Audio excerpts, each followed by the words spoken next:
moment that Tony Blair sold his soul. That was the moment at which Tony Blair was totally in the clutches of those who seek to control pretty much everything they can lay their hands on.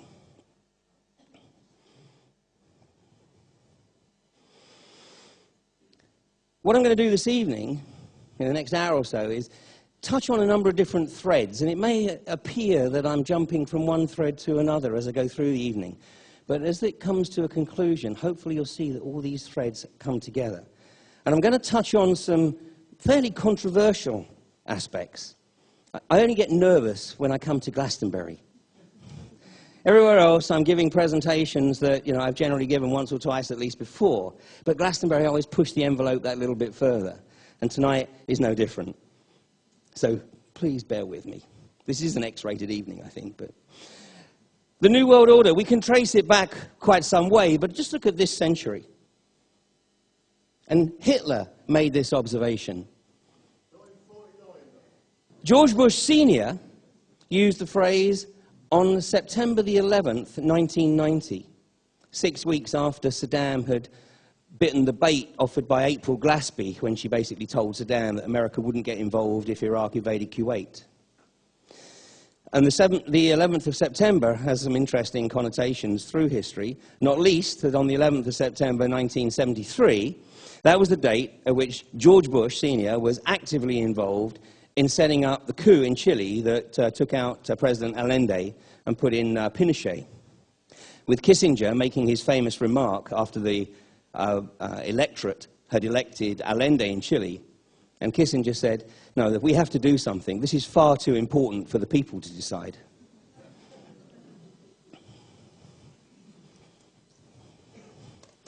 So the New World Order, it has a number of connotations, but I'm going to move into the arena of the brotherhoods. And what does this phrase, New World Order, mean? Now, you may see some words come up which actually sort of, cause a reaction in you. Try and suppress that reaction, because I'm going to explain that the use of these words is somewhat different than perhaps it is presented in the media. And I will try and explain why it is that the media try and create an impression about these words so that effectively they become words of non-discussion. The New World Order and the Secret Brotherhoods is another term for the quest for a new Jerusalem. Now, New Jerusalem is a generic term within the Brotherhoods that means a new start.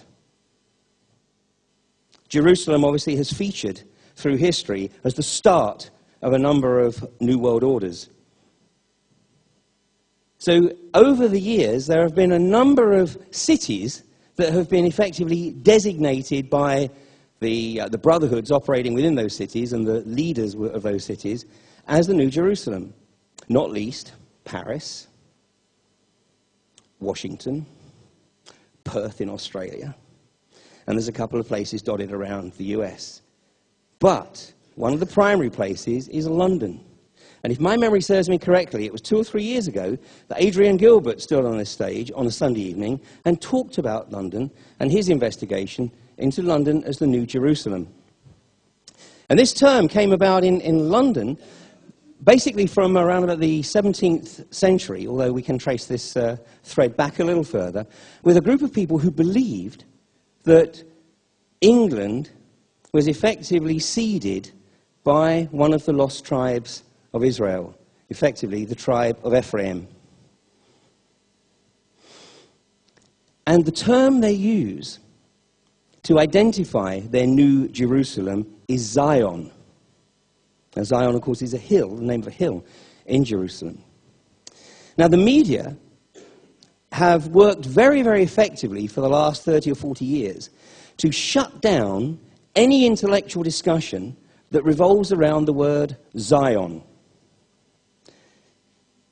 To the extent, there's two groups in North America, the ADL, the Anti-Defamation League, and AIPAC, the America-Israel Public Affairs Committee, that have actually been so successful in shutting down the intellectual debate, they actually managed to get the dictionary definition of the American International Dictionary. That's a bit of a contradiction of terms, I know, but they got the definition changed so that anti-Semitism was defined as criticism of Zionism. This is intellectually dishonest. Zionism is a religio-political organization, an extremist religio-political organization. I mean, it's basically like criticizing the BNP. I mean, we don't have any problem if we get involved in a debate criticizing the BNP. But if we get involved in a debate where we're criticizing the Zionists, we run the risk of being tagged as anti-Semitic. And nothing could be further from the truth. And I want to make it very, very clear right from the outset that nothing I say tonight is anti-Semitic, and everything that I say, I have checked and cross-checked with members of the British Jewish community. Back in February, The Guardian ran an article written by one of the leading members of the British Jewish community. And basically he was saying that they were getting fed up with being told what to think by the political extremists. And on the Guardian website, for 10 or 12 days, ran a whole really heated debate. Everybody pretty much participating in the debate was Jewish. And basically it was the British Jews saying, no, we've had enough. We are not going to put up with the fact that every time we criticize the policies and practices of the Israeli government, we are vilified as being anti-Semitic or a self-hating Jew. So I just want to make that very, very clear that when we mention Zionism and it has any link with Israel, we are talking about a religio-political organization, nothing more, nothing less. The goals of the New World Order. Now, the New World Order is not one organization. There are a number of different organizations, and they make very, very strange bedfellows. And as we go through the evening, I will introduce you to some of them, certainly not all of them by any stretch of the imagination. It's very incestuous. They cross-fertilize with each other. From time to time, they all think they're in the ascendancy. What's going to get very interesting is when they get to a certain place in their agenda, and then they turn on each other. But the New World Order is a generic term, actually, that represents a number of organizations who think, and certainly would like to believe, that they're calling the shots. But one thing is for sure, these are the goals that they absolutely share. The one world government, the one world economy, the one world religion. And in each case, the one world is theirs. And a population reduced to 1 billion people. That's 80% reduction. And I believe last year, because last year's Glastonbury Symposium took place just a few weeks after a conference at the University of Houston, where this issue was debated openly and was reported widely in the American press. Now, I'm going to look a little bit at why it is that they get away with some of the crap they do. And, we seem to, en masse, just acquiesce to their activity. And this is a statement from Hermann Göring. And he said, naturally, the common people don't want war. But after all, it is the leaders of a country who determine the policy. And it is always a simple matter to drag people along, whether it is a democracy or a fascist dictatorship or a parliament or a communist dictatorship. Voice or no voice, the people can always be brought to the bidding of the leaders. This is easy. All you have to do is tell them they are being attacked and denounce the pacifists for lack of patriotism and exposing the country to danger. It works the same in every country. Do I need to remind you, a certain world leader, shortly after 9/11, said, "You're either with us or you're with the terrorists."